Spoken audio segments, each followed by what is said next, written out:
DH2 Media, voice of people. Party అధిష్టానం నిర్ణయిస్తున్నాం కాదు. ఈరోజు నేను చాలా సంతోషం వ్యక్తం చేస్తా ఉన్నా ఈ మీటింగ్. ఎందుకంటే సిద్దిపేట రూరల్ మండలంలో ఉన్నటువంటి పార్టీ కాంగ్రెస్ పార్టీ కార్యకర్తల కంకణ బద్దులై ఈ రోజు మీటింగ్ వాళ్ళే పెట్టుకొని నన్ను ఇక్కడికి ఆహ్వానించి రానున్న స్థానిక సంస్థ ఎన్నికల్లో కాంగ్రెస్ పార్టీ ఏ విధంగా బలోపేతం కావాలి, గ్రామాల్లో ఏ విధంగా కాంగ్రెస్ పార్టీ వార్డు మెంబర్లు, సర్పంచులు, జెడ్పీటీసీలు, ఎంపీటీసీలు ఏ విధంగా కావాలని మీలో మీరే అనుకుని పెట్టుకోవడం నాకు నిజంగా ఈరోజు సంతోషం వ్యక్తం చేస్తా ఉన్నాను. నిజంగా మా అంజిరెడ్డి మా గారు సదాశివ రెడ్డి గారు చెప్తే నాకు ఇలా హైదరాబాద్ లో మీటింగ్ ఉంది, నాకు కొంచెం కష్టమేమో అనుకున్నా. కానీ ఈ మీటింగ్ చూసినాక ఆ మీటింగ్ పోకపోయినా పర్వాలేదు, ఈయనే ఉండాలనిపిస్తా ఉంది. ఎందుకంటే ఈ రోజు నాకు చాలా సంతోషం, నిజంగా సంతోషం వ్యక్తం చేస్తా ఉన్నా.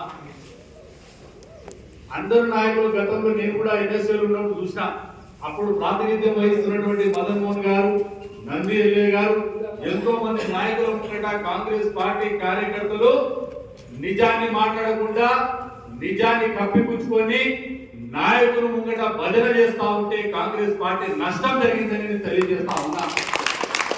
ఈ రోజు వాస్తవాలను నాయకుల ముంగట చెప్పుకున్నప్పుడే, కార్యకర్తల మనోభావాలు నాయకుడు విన్నప్పుడే, వాళ్ళ మనోభావాలను గౌరవించినప్పుడే పార్టీ మనుగడ ముందుకు పోవాలని తెలియజేస్తా ఉన్నా.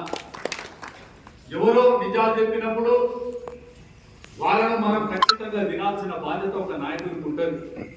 ఈ రోజు ఈ సమావేశాన్ని ఏర్పాటు చేసినటువంటి సిద్దిపేట రూరల్ మండల నాయకులు అంజిరెడ్డి గారు, రాములు గారు, తర్వాత వేదికపై ఉన్నటువంటి మహేందర్ రెడ్డి గారు, మహిపన్ రెడ్డి గారు, జిల్లా మహిళా కాంగ్రెస్ అధ్యక్షులు లక్ష్మి గారు, తర్వాత మా పెద్దన్న ఇరుకోడు మల్లన్న గారు, తర్వాత సత్తన్న, సదాశివ వాణి గారు, తర్వాత నారాయణ గారు, వేదికపై ఉన్నటువంటి పుల్లూరు కనకన్న, పాండన్న, ప్రతి ఒక్కరికి ముఖ్యంగా నా ముంగట కూర్చున్నటువంటి నాకంటే సీనియర్లు వాళ్ళ నాయకులు, వాళ్ళందరూ కూడా కాంగ్రెస్ పార్టీని గత 40 సంవత్సరాల నుంచి సిద్దిపేటలో భుజ స్కంధాల మీద మోసుకొని నడిచినటువంటి నాయకులు.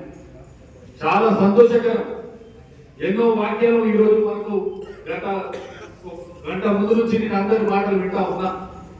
ఎట్లా ఎన్నికలకు పోవాలి అనేది ముఖ్యాంశం. ఈ రోజు సిద్దిపేట రూరల్ మండలంలో సదాశివ రెడ్డి గారు చెప్పినట్టు, మహేందర్ రెడ్డి గారు అన్నట్టు, గతంలో మనకు కాంగ్రెస్ పార్టీలో అప్పుడు పోటీ చేసినటువంటి అభ్యర్థుల లోపమా, లేకపోతే పార్టీ అంతర్గత లోపమా, ఇక్కడ ప్రాతినిధ్యం వహిస్తున్నటువంటి లోపమా తెలియదు. కానీ గ్రామాలలో కాంగ్రెస్ పార్టీ కార్యకర్తలు అడపాదడప ఇద్దరు ఉండేది.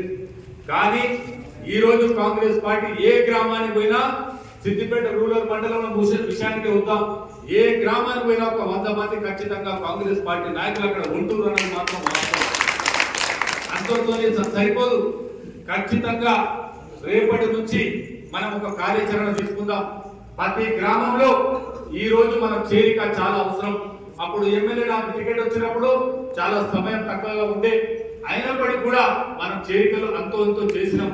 దాని తర్వాత ఎంపీ ఎలక్షన్లు వచ్చినప్పుడు కూడా, ఎమ్మెల్యే ఎలక్షన్ లో నాకు 26,000 ఓట్లు వస్తే, ఎంపీ ఎలక్షన్ లో 5 నెలల గడువులో పట్టే మనం 10,000 ఓట్లు పెంచి 35,000 ఓట్లను సిద్దిపేట నుంచి ఇచ్చిన ఘనత మీ అందరికీ. మీరు కష్టపడితే సిద్దిపేట నియోజకవర్గంలో 35,000 ఓట్లు చేయగలిగినాం. ఇంతటితో మనం ఆగే ప్రసక్తి లేదు. ఖచ్చితంగా ఊరూరా సిద్దిపేట రూరల్ మండలంలో ఖచ్చితంగా ప్రతి గ్రామానికి చేరిక అవసరము. కాంగ్రెస్ పార్టీ వైపు చూసే నాయకులు చాలా మంది ఉన్నారు. నాకు ఎంతో మంది టీఆర్ఎస్ పార్టీ నాయకులు, మాజీ సర్పంచులు, ఎంపీటీసీలు, వార్డు మెంబర్లు కూడా నాకు ఫోన్ చేస్తున్నారు, సూచనలు కూడా నా దగ్గర పంపిస్తున్నారు. మేము పార్టీలకు వస్తాం, మాకు ఇది కావాలి, అది కావాలి, కమిట్మెంట్ కావాలంటే నేను అక్కడ ఆలోచించడం జరుగుతూ ఉంది. కమిట్మెంట్ ఏం చేయాలి? వాళ్ళు పార్టీ కడవ మారంటే సర్పంచ్ టికెట్ అడుగుతా ఉన్నారు. నేను ఒకటే చెప్తా ఉన్నా, ఈ వేదిక ద్వారా ఇన్ని రోజులు పార్టీ జెండా ఎన్ని అడ్డంకులు వచ్చినా మీకు నామినేటర్ కుర్చీలో కూర్చోబెట్టే బాధ్యత నాది. పార్టీ మనకి ఇస్తున్నప్పుడు మనం కూడా పార్టీకి అంతో ఇంతో మనం ఓటు బ్యాంక్ పెంచుకోవాలి. ఇంతకుముందు సోదరులు కూడా చెప్పారు, ఓటు బ్యాంక్ పెంచే ప్రయత్నం చేద్దాం. ఎందుకు? ఓటు బ్యాంక్ పెంచినప్పుడే రేపు రానున్న సర్పంచ్ ఎన్నికలు చాలా కీలకం.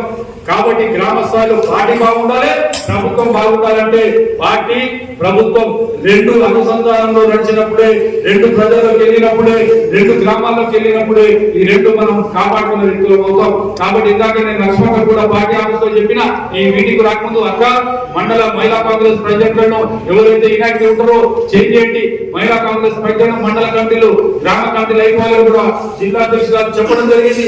అలాగే యూత్ కాంగ్రెస్, ఎన్ఎస్యుఐ, ఎస్సీసీలు, పార్టీ బీసీసీలు అన్ని వింగులు కూడా మన మీ గ్రామాల్లో ఎవరైతే పనిచేస్తున్నారో వాళ్ళ లిస్టు మాకు ఇవ్వండి.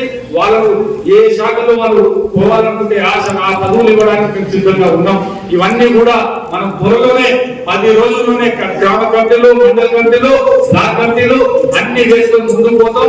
ఏ మద్దతు పడదు.